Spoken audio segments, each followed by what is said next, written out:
আমার নাম আয়াত। আজ আমি যে ঘটনাটা বলবো সেটা আমার মামার বাড়িতে ঘটে যাওয়া একটি ঘটনা। আমার বাড়ি নাটোর জেলায় স্টেশন বাজার এলাকায়। আমি পেশায় একজন চাকুরিজীবী, একটি প্রাইভেট কোম্পানিতে চাকুরি করি। আমার মামার বাড়ি একই জেলায়, শহরতলি থেকে 30 কিলোমিটার দূরে একটি গ্রামে অবস্থিত। গ্রামের নাম বাঁশবাগ। আমি ঘুরে বেড়াতে খুব ভালোবাসি। যখনই একটু ফ্রি সময় পাই তখনই কোথাও না কোথাও ঘুরে বেড়াই। এইবার হাতে ছুটি বেশি না থাকায় ভাবলাম দূরে কোথাও না যেয়ে মামার বাড়ি থেকে ঘুরে আসি। তো যেই ভাবনা সেই কাজ। মামার বাড়ি নাটোর রেল স্টেশনের কাছে হওয়ায় আমি বেশিরভাগ সময় ট্রেনে চলাচল করি। আমার ট্রেন জার্নি ভীষণ ভালো লাগে। আমার স্টেশন থেকে 2টা স্টেশন পরেই আমার মামার বাড়ি। আমার ট্রেন ছিল সন্ধ্যা 6টায়। আমি মামার বাড়ির উদ্দেশ্যে বেরিয়ে পড়লাম। সঠিক সময়ই ট্রেন এলো। আমি ট্রেনে উঠে পড়লাম। আমি নলডাঙ্গা স্টেশনে এসে পৌঁছালাম রাত 8:30। আমি আগেই মামাতো ভাইদের ফোন দিয়ে জানিয়ে দিয়েছিলাম ওরা আমাকে স্টেশনে নিতে এসেছে। গ্রামে 8:30 মানে বেশ ভালোই রাত। আমায় নিতে এসেছে আমার মামাতো ভাই ইকবাল, মিশু আর এক দূর সম্পর্কে মামা। সম্পর্কের মামা হলেও আমার বন্ধুর মতো বলা যায়। ওনার নাম শামীম। আমরা 4 জন স্টেশন থেকে বেরিয়ে এসে একটা ভ্যান ঠিক করলাম, প্যাডেল চালিত ভ্যান। স্টেশন থেকে গ্রামের ভেতরে যেতে হবে 6 কিলোমিটারের মতো। আমি তাদের সাথে কথা বলছি। তারা অনেকদিন পরে আমাকে পেয়ে বেশ খুশি। আমি খুব একটা গ্রামে আসি না। গ্রামেরও যে একটা সৌন্দর্য আছে এই রাতেও তা বোঝা যাচ্ছে। সাধারণত সময় পেলেই কক্সবাজার, সাজেক, কুয়াকাটা যাই। নিজের এলাকার পাশে এত সুন্দর জায়গা রয়েছে ভাবতেই ভালো লাগছে। তো আমরা গল্প করছি। এক পর্যায়ে ইকবাল বলল, আমি একাই আসতে চাইছিলাম, কিন্তু গ্রামের অবস্থা বেশি ভালো না, তাই ওদেরকেও সাথে আনলাম। কেন, কি হয়েছে রে বলতো? গ্রামে গোদানের আতঙ্ক পড়েছে। আমার বুক ধক করে উঠল। আমি জিজ্ঞাসা করলাম, গোদান আবার কি? তুমি শহরে থাকো, বুঝবা না। বাড়ি চলো, বুঝাই বলবো নে। রাস্তায় বলা যাবে না। শামীম আর মিশুক সব শুনছে কিন্তু কিছুই বলছে না। বাড়ির সামনে এসে ভ্যানটা থামলো। আমি ভ্যান ভাড়া পরিশোধ করে বাসায় ঢুকতেই মামি এলেন। তিনি বললেন, কেমন আছো আয়াত? তোমার বাবা মা কেমন আছেন? তারপর তিনি ইকবালের দিকে তাকিয়ে জিজ্ঞাসা করলেন, রাস্তায় কোনো সমস্যা হয়নি তো? না, কোনো সমস্যা হয়নি। কি ব্যাপার মামি, আপনারা এত চিন্তিত কেন? কি হয়েছে বলেন তো? না কিছু না, ফ্রেশ হও, পরে যেতে পারবে।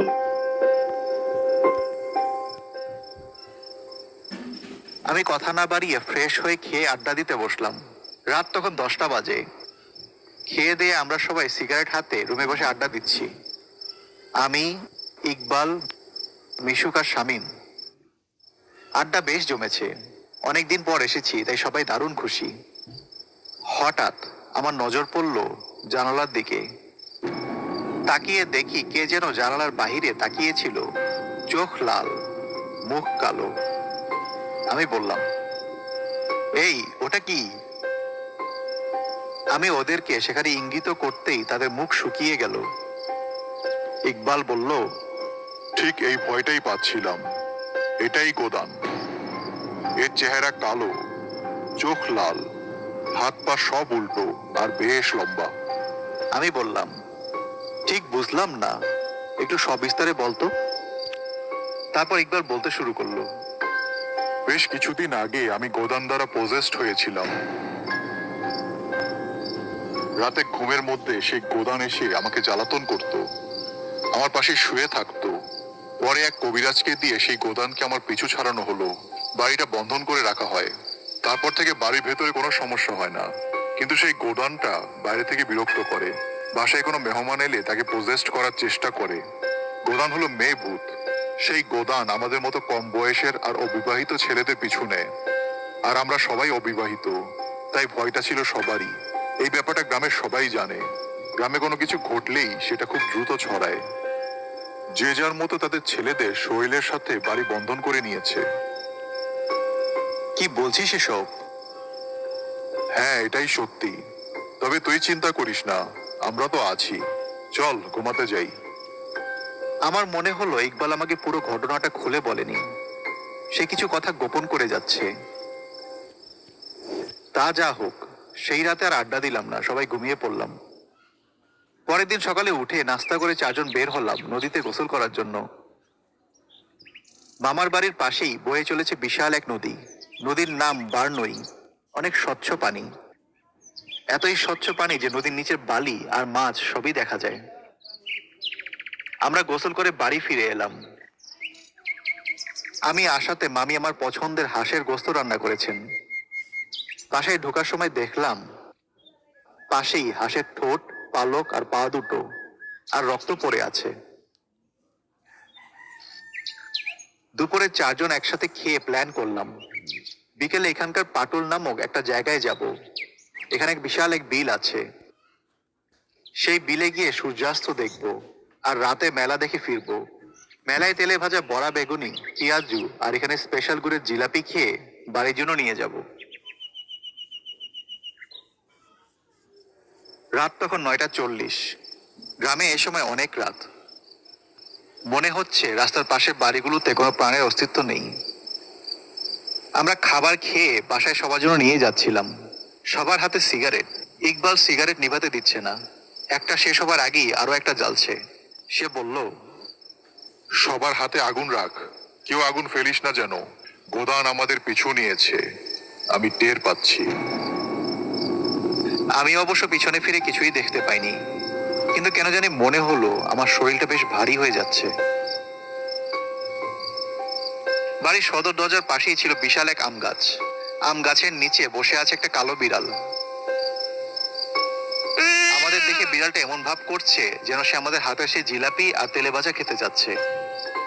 ইকবাল বিড়ালটাকে তাড়াতে চাইলো, এই যা যা। কিন্তু বিড়ালটা দৌড়ে এসে উল্টো ইকবালের পায়ের বাম পাশে আঁচড় বসিয়ে দিয়ে পালিয়ে গেল। মাটিতে বেশ কয়েক ফোঁটা রক্ত পড়ল। হঠাৎ আমার মনে হলো এই জায়গাতেই তো দুপুরে জবাই করা হাঁসের ঠোঁট, পালক আর পা দুটো দেখেছিলাম। সেগুলো কোথায় গেল? হয়তো বিড়ালটা খেয়ে নিয়েছে। ইকবালকে রুমে নিয়ে গিয়ে স্যাভলন লাগিয়ে ব্যান্ডেজ করে দিলাম। ভাগ্যিস অনেক রাত, মামা আর মামি ঘুমিয়ে পড়েছে, নইলে এত রাতে বেরোনোর মজা বের করত। আমরা যে রুমে থাকি সে রুমে তালা দেওয়া ছিল, চাবি ছিল ইকবালের সাথে, তাই কাউকে ডাকার দরকার হয়নি। ইকবাল বলল, গোদানটা আমাকে আক্রমণ করলো। মানে কি? ওটা কোনো সাধারণ বিড়াল ছিল না। মানে তুই ঠিক কি বলতে চাচ্ছিস, একটু খুলে বলতো। আমরা এখন যে রুমে আছি, এই রুমটা বাড়ি তৈরি করার সময় থেকে কাঠ আর লাকড়ি রাখার ঘর হিসেবে ব্যবহার করা হচ্ছিল। আমি পাশেরই একটি ছোট্ট ঘরে চৌকি পেতে থাকতাম। পরে বাবা মা ছোট্ট ঘরটাকে কাঠ আর লাকড়ি রাখার ঘর হিসেবে ব্যবহার করবে বলে ঠিক করে, আর এই ঘরটা পরিষ্কার করে রং করে আমি আর মিশুকে থাকার ব্যবস্থা করবে বলে সিদ্ধান্ত নেয়। মিশুক আমার চাচাতো ভাই, দুই ভাইকে একই জায়গায় থাকার জন্য এই সিদ্ধান্ত। তো বাবার কথা মতো মিশুক আর আমরা নিজেরাই ঘর পরিষ্কার করার কাজ শুরু করে দিলাম। তার পরের দিন পাটুল বাজার থেকে রং করার জন্য সকল জিনিসপত্র কিনে আনলাম। তার আগে ঘর পরিষ্কার করলাম, সব লাকড়ি কাঠগুলো পাশে করে স্থানান্তর করলাম। আমরা যখন একটু ক্লান্ত হয়ে পড়লাম, ঘরের দরজাটা একটু ভিজিয়ে এক কোণে বসে থাকি। মিশুক একটা সিগারেট জ্বালায়। মিশুক যেই না ম্যাচটা জ্বালায়, অমনি ঘরটার এক পাশের একটা তাকে একটি কলসি ছিল, সেটা সজোরে মাটিতে আছড়ে পড়ে, আর ঘরের দরজা সজোরে একটা বাড়ি খেয়ে খুলে যায়। মনে হলো একটা দমকা বাতাস এসে সেটাকে খুলে দিয়েছে, কিন্তু না, সেখানে কোনো বাতাস ছিল না। একটু খটকা লাগলেও আমরা বিষয়টি নিয়ে তেমন মাথা ঘামাইনি। যা হোক, এই ঘটনার পরে আর কোনো সমস্যা হয়নি। আমরা ভালোভাবেই ঘর পরিষ্কার করে রং করে থাকার ব্যবস্থা করে নিই। খাট, আলমারির শোকেস আর কম্পিউটারের টেবিল সব নিয়ে এসেছি। সেই ঘরে মিশুক আর আমি থাকতে শুরু করলাম। এই পর্যন্ত ভালোই চলছিল।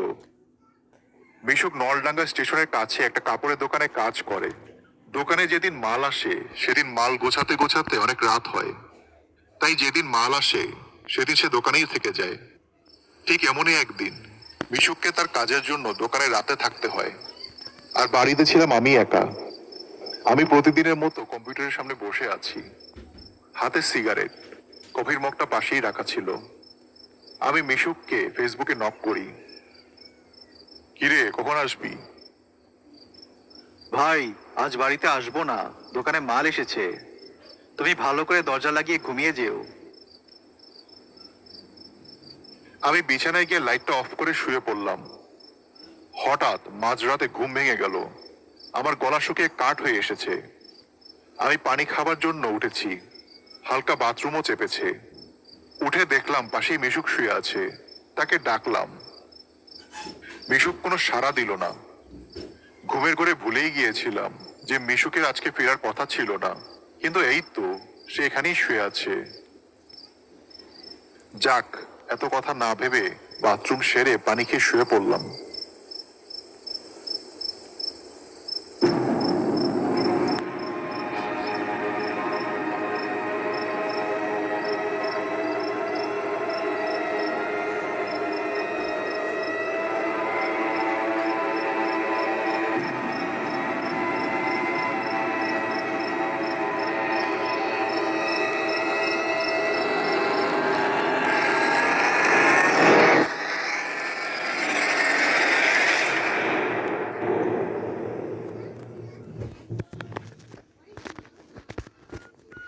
পরের দিন সকাল 7:30। উঠে ফ্রেশ হয়ে নাস্তা করে কম্পিউটারের সামনে বসে আছি। এমন সময় মিশুক ঘরে ঢুকলো। আমি বললাম, কখন উঠেছিস আর উঠে কোথায় গিয়েছিলি? মিশুক এটা শুনে হতবাক হয়ে গেল। সে বলল, কি বলছো তুমি? আমি তো এই মাত্র দোকান থেকে ফিরলাম। তোমাকে তো কাল রাতে মেসেঞ্জারে নক দিয়েই বলে দিলাম। হঠাৎ আমার সব মনে পড়ে গেল। তাহলে কাল রাতে আমি কাকে পাশে নিয়ে শুয়েছিলাম আর কাকেই বা রাতে ডেকেছিলাম? আমি বললাম, মিশুক, কাল রাতে আমার সাথে একটি ঘটনা ঘটেছে। কি ঘটনা? তারপরে গতকাল রাতে সেই ঘটনা খুলে বললাম মিশুককে। মিশুক ভয়ে জড়সড় হয়ে গেল। বিষয়টি আমরা বাবা মাকে জানালাম। বাবা মা শুনে চিন্তায় পড়ে যান। পরের দিন ছিল শুক্রবার।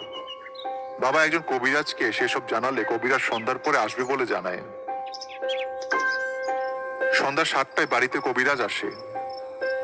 আমি, মিশুক, বাবা মা আর বাড়ির লোক সবাই, মানে আমার 2 ভাই, বড় ভাই রবিউল, ছোট ভাই আশিক, সবাই উপস্থিত।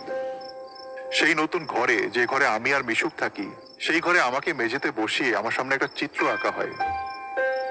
একটা ত্রিভুজ চিত্র, তার ভেতরে মানুষের মতো আকৃতি একটা ছবি। এবার গোদানকে হাজির করানোর চেষ্টা করা হচ্ছে। আমার এটুকুই মনে ছিল, বাকিটা আমি মিশুক আর বাড়ির সবার কাছ থেকে শুনেছিলাম। ঠিক 15 মিনিট পরে আমার শরীরটা থরথর করে কাঁপতে শুরু করেছিল। ঘরের বাতিগুলো জ্বলানিভা করছিল। মিশুক সেগুলো দেখে ভীষণ ভয় পেয়ে যায়, কিন্তু কি করার, ঘরের বাইরে তো যাওয়া যাবে না। মিশুক দেখলো আমার চোখ রক্ত লাল আর গালে একটা কাটা দাগ। কাটাটা দিয়ে রক্ত পড়ছে। আমার নাকি কণ্ঠস্বর বদলে গিয়েছিল। আমি বলতে শুরু করলাম, কেন ডেকেছিস আমায়? কে তুই? কেন ওর পিছু নিয়েছিস? কি চাস? আমার ওকে ভালো লাগে। আমি ওকে ভালোবাসি। বিয়ে করতে চাই। তুই এখানে কেন এলি? আমি এই জায়গাতেই থাকি 400 বছর ধরে। এই জায়গায় এই ছেলের বাবা বাড়ি করার আগে এই জায়গাটা কবরস্থান ছিল। আর ঠিক এই জায়গাটাই ছিল একটা বড়ই গাছ। আমি সেই গাছেই থাকতাম। ওর বাবা বাড়ি করার সময় গাছটা কেটে ফেলে। আমার আর যাওয়ার কোনো জায়গা ছিল না, তাই আমি এই ঘরে থাকা শুরু করলাম। তারপর এই 2 ছেলে এই ঘরে থাকতে শুরু করেছে। এরা দুজনেই সিগারেট খায়, আগুন জ্বালায়। আমার খুব কষ্ট হয়, কিন্তু আমি কখনো কিছু করিনি। শুধু আমি ইকবালকে ভালোবাসি, তাই। নইলে কবেই এই দুটাকে পুঁতে দিতাম। কবিরাজ বলল, তাকে ছেড়ে চলে যেতে হলে তুই কি নিবি বল? না, আমি যাব না। কিন্তু গোদান নাছোড় বান্দা, সে যাবেই না। আরো কিছুক্ষণ চেষ্টা করার পর সে যেতে রাজি হলো। তবে একটা লাল গামছা, লাল দেশি মোরগের রক্ত আর যদি কোনো প্রাণী এই বাড়িতে জবাই করা হয়, সেটা যেদিনই হোক না কেন, সেটার রক্ত, পা, পালক সবকিছু তার চাই। আর অবিবাহিত ছেলেদের সে বসে আনার চেষ্টা করেই যাবে, এই শর্ত দিয়ে সে চলে যায়। তারপরে কবিরাজ আমি, মিশুক ও বাড়ি বন্ধন করে চলে যায়।